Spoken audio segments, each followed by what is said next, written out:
Kita buat yang model puter aja ya. Dikasih jarak ya, supaya mereka tidak bersatu.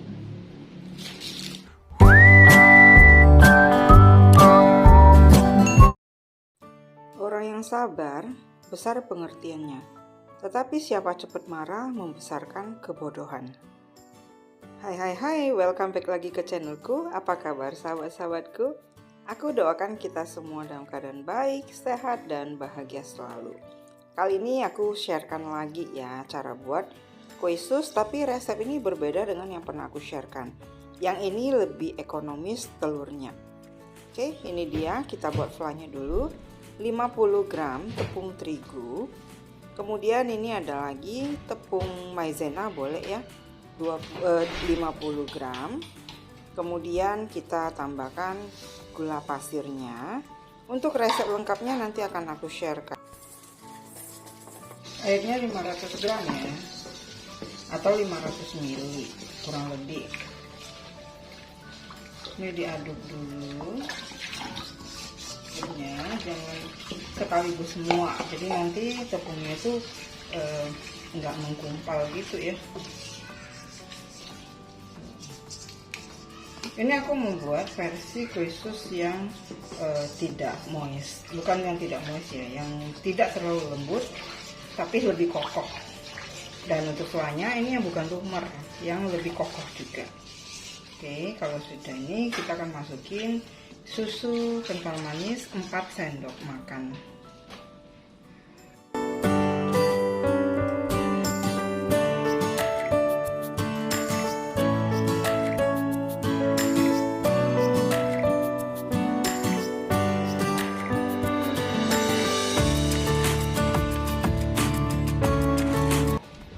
Sekarang kita panasin langsung.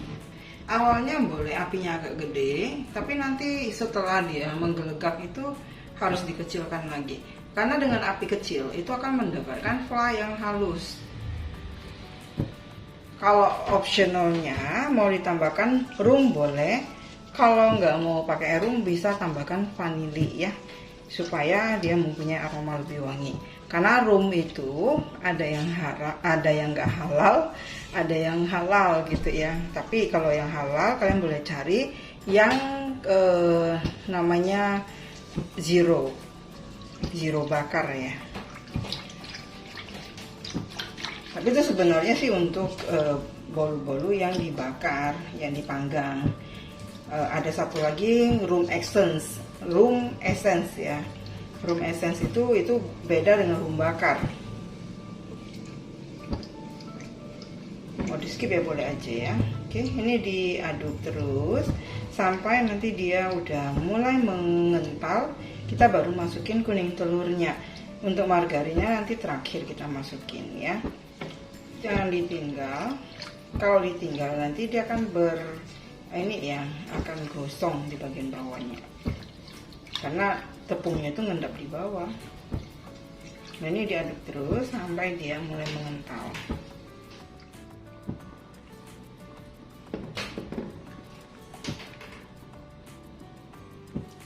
Nah, dia kalau udah mulai mengental, dia akan membentuk seperti ini.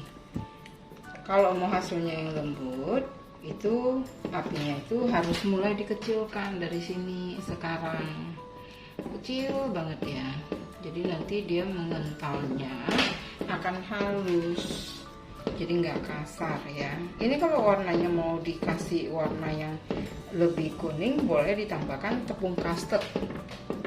Tepung custard itu akan membuat dia warnanya itu lebih kuning. Tapi nanti kalau udah dimasukin kuning telur, dia akan menjadi lebih kuning. Ayo kita buktikan.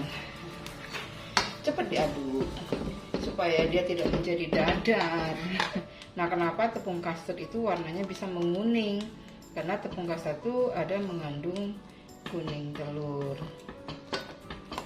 Nah, jadinya beda ya. Yang tadi putih, ini jadinya warnanya sudah menguning. Sudah seperti ini. Nih, cepat ya proses buat ininya sebenarnya. Masukin margarinnya. Margarinnya di sini aku pakai 100 gram ya. Margarinnya boleh kalau mau dimasukin di awal boleh ya. Cuman kalau dimasukin di terakhir itu nanti dia akan lebih shiny, lebih ini ya, lebih enak sih, lebih shiny juga, lebih enak juga. Nah, kita aduklah sampai margarin itu meleleh, seperti hatiku meleleh padamu. Mau gantikan butter boleh ya, tergantung dengan budget masing-masing saja. Ini sudah selesai. Lihat ya, adonannya itu licin banget karena apinya tuh kecil, jadi bagus dia hasilnya. Tuh seperti ini. Tengah-tengahnya seperti ini ya. Enak pakai ini, nggak lengket. Lalu ini harus panas-panas ditutup ya.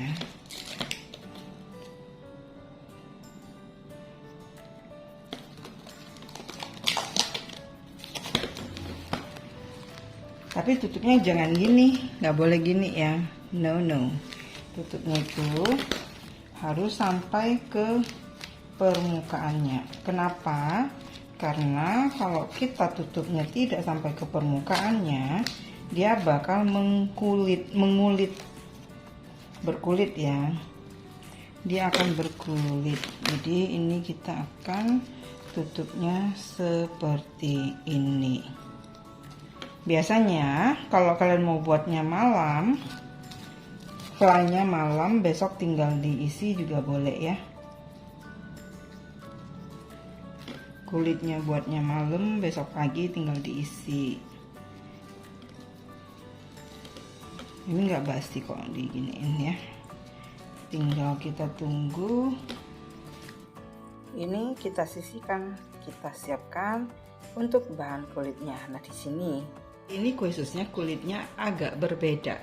Jadi di sini akan aku kurangi, akan aku rombak untuk penggunaan telurnya ya. Karena kue sus itu kulitnya itu memang lebih dipengaruhi oleh penggunaan telur. Kita masukin saja. Ini wajib dimasak sampai dia mendidih.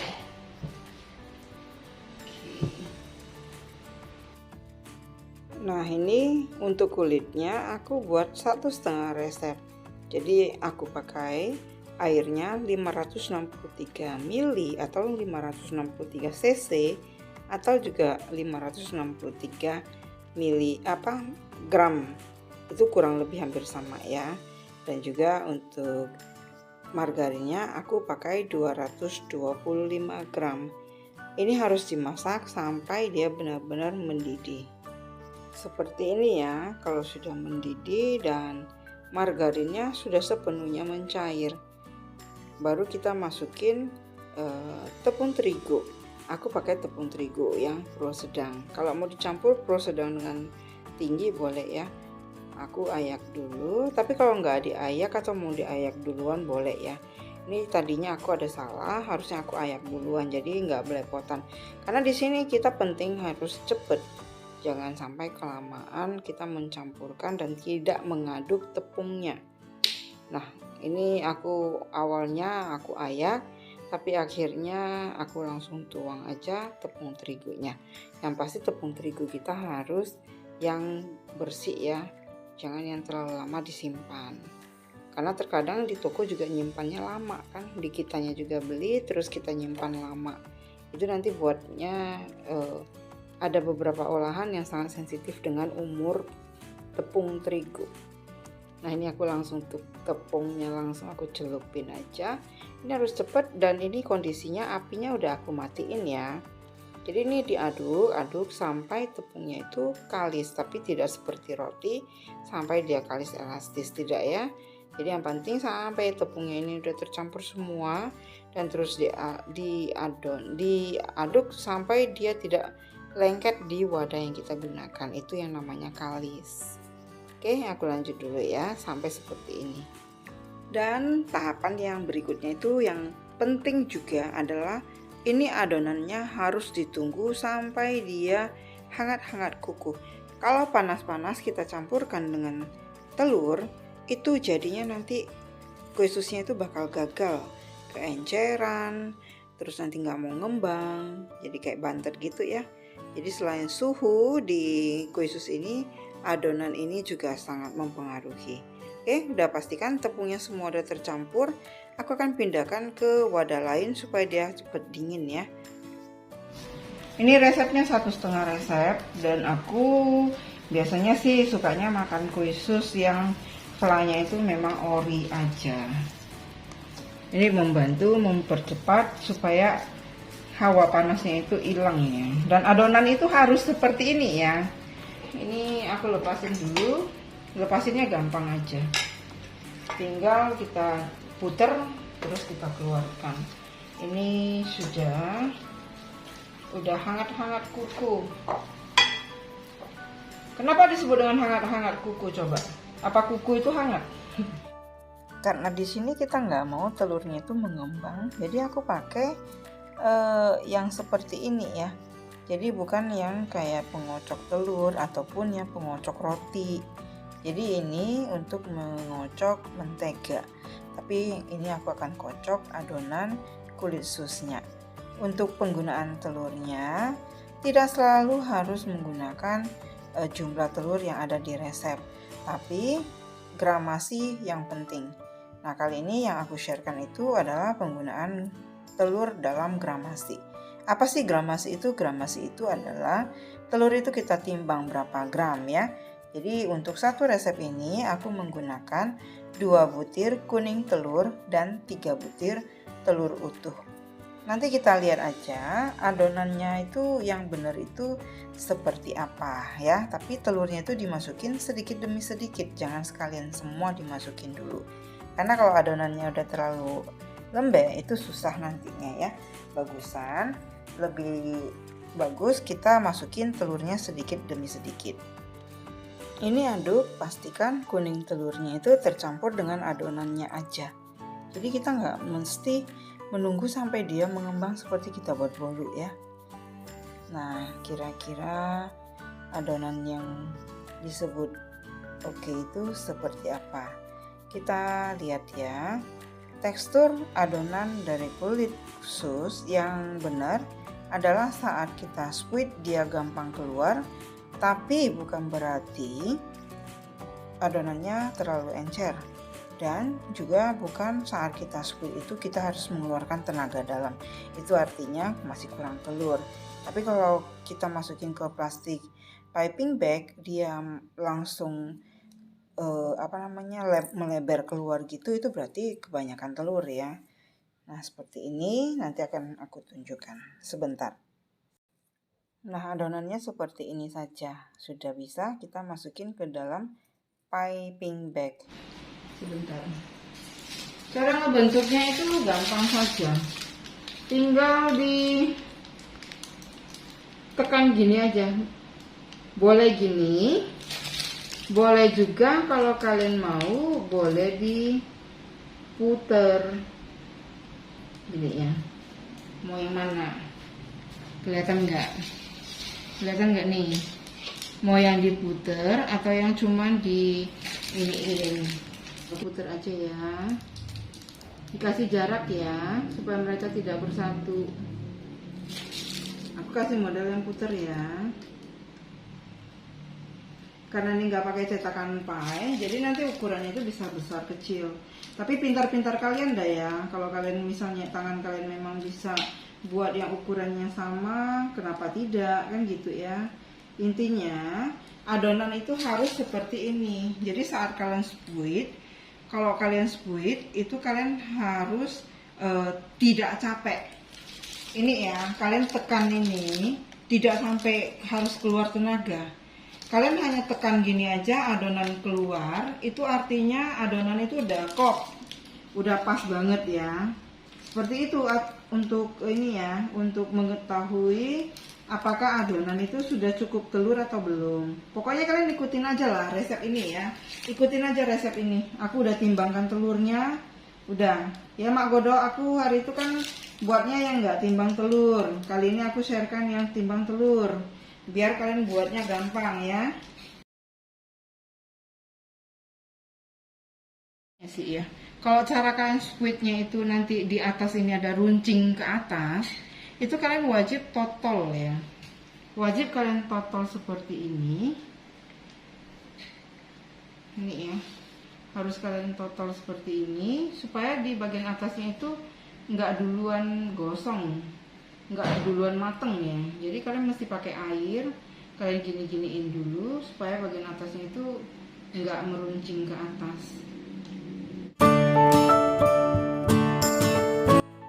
Masukin ke dalam oven dan suhunya itu harus tinggi 200 derajat Celcius dan tidak boleh dibuka pintu ovennya. Jadi trik untuk manggangnya 30 menit pertama itu masa-masa yang kritis. Jangan dibuka pintu ovennya ataupun jangan diturunkan suhunya. Kalau enggak, kue sus kalian bakal enggak gembul seperti ini. Nah, kalau udah selesai, ini tinggal taruh di cooling rack aja ya. Jadi itu triknya itu di suhu kita manggang. Jadi kalau udah 30 menit atau 35 menit, dia udah kokoh. Api bawah kita tetap hidupkan, tapi kita boleh hidupkan api atas untuk memberikan warna di bagian atasnya. Tergantung ya, kalian kalau pakai otang, otrik ataupun ogas ataupun oven deck itu berbeda. Kenalin dulu oven yang kita punya ya. Yang pasti dia 30-35 menit itu adalah masa-masa krusial. Tidak boleh buka pintu oven dan tidak boleh diturunkan suhunya. Sebaiknya kalian gunakan termometer yang ada di dalam oven saja. Oke, ini sudah selesai. Satu resep yang aku buat ini, 1,5 resep yang aku buat ini hasilnya sekitar 60 piece dengan ukuran yang sekali masuk mulut ya. Kecil, ini ukuran kue susnya sedang sih, kalau dibilang kecil nggak juga, tapi dibilang besar nggak juga. Oke, seperti ini. Nah, kalau udah dingin nanti baru dimasukin fla. Buat kalian yang mau makannya besok siang, kalian bisa buat kulitnya malam ini, flanya juga malam ini. Nanti besok pagi tinggal masukin fla juga bisa. Tapi untuk kulitnya ini wajib dimasukin ke dalam wadah yang tertutup. Tapi kalau besoknya baru kita isi, kalau dia mulai udah kempis, udah mulai melembut bagian atasnya, ini kan waktu keluar dari oven dia agak kokoh gitu ya, agak crunchy gitu. Tapi nanti dia udah dingin, dia akan mulai melembut kulitnya. Tinggal disemprotkan aja flanya. Itu karena dalamnya kopong, jadi kita semprotkan flanya, itu bakal naik gembul lagi dia seperti itu. Nah, ini enak banget lah pokoknya ya. Kulitnya ini walaupun jumlah telurnya jauh lebih sedikit dari yang aku sharekan dulu, ini juga nggak kalah enaknya. Enak lah pokoknya, kalian boleh coba. Ini jauh lebih ekonomis, kalian boleh buat. Untuk yang buat snack box, ini kalian boleh pakai resep yang ini. Nah, ini bentuknya seperti ini. Kalau untuk isinya, biasanya aku mengisi di bagian bawahnya. Tapi sebelum aku isi, yang belum subscribe, jangan lupa ya di subscribe dan diklik tombol loncengnya, supaya setiap ada videoku yang terbaru, kalian bisa dapat notifikasinya. Siapa tahu ya yang aku sharekan boleh bermanfaat. Bantu aku share video ini, bantu like dan juga komen di bawah, supaya kita bisa saling kenal dan aku lebih semangat lagi berbagi resep. Begitu kata orang Medan ya. Nah, seperti ini ya, cakep kan kue susnya. Bikinlah kalian ya. Oke, sekarang aku udah mau isikan flanya. Jadi untuk mengisi fla itu banyak, aku hitung-hitung dulu. Udah tahu sih satu resep ini dapatnya sekitar 60, tapi masih juga dihitung. Oke, biar aja dah dia berhitung. Pokoknya isi flanya itu dari bagian bawah, bolongin sedikit bagian bawahnya, flanya masukin ke dalam plastik, semprotkan ke dalam supaya dia tetap kelihatan rapi di bagian atasnya. Paham ya? Semoga aja mengerti, dan buat kalian yang sudah mengerti, mau di skip boleh ya kalau merasa video ini masih terlalu panjang. Tapi memang buat kue sus itu agak tricky sih ya. Kalau nggak dijelasin nanti kalian nggak jelas. Kan gitu ya. Nah, ini udah dibolongin. Tuh, karena ini masih baru selesai, udah langsung aku semprotin, dia belum sempat melemes kulitnya ya. Ini tinggal disemprot aja, lalu dirapikan kalau misalnya ada yang belepotan. Kalau dibiarkan 1 hari dulu, misalnya kita panggangnya malam kulitnya, besok kita semprotkan, itu gampang kita bolonginnya. Jadi dia nggak sampai udah, kan baru keluar dari oven dia mau kaku ya. Nah dia harus seperti ini, jadi nggak kelihatan flanya, itu flanya dari bawah disuntikkan. Suntik, bukan disuntik ya, disemprotkan gitu loh. Oke, ini pokoknya enak banget. Dan flanya memang bukan fly yang lumer seperti yang aku pernah sharekan di video aku yang sebelum-sebelumnya. Boleh dilihat di link di atas ini, aku udah smartkan. Kalian boleh intip dan kalian boleh buat. Mau yang resep itu enak, mau yang resep ini juga enak. Tergantung dengan pasar kalian itu sukanya kue sus yang seperti apa. Yang pasti jangan sampai kelamaan juga kalian panggang. Nanti jadinya jadi sus kering ya. Kalau sus kering, kalau kecil isiannya itu coklat. Oke, nah ini kalau sudah tinggal ditata di tray. Karena aku mau bawa ke gereja, jadi aku susun langsung ke traynya. Kalau kalian mau buat di snack box, tinggal susun langsung di snack boxnya. Oke, tunggu aku di video aku selanjutnya lagi ya. Akhir kata dari pertemuan kita kali ini, stay healthy, stay safe, and always be happy. Thank you for watching. See you. Bye-bye.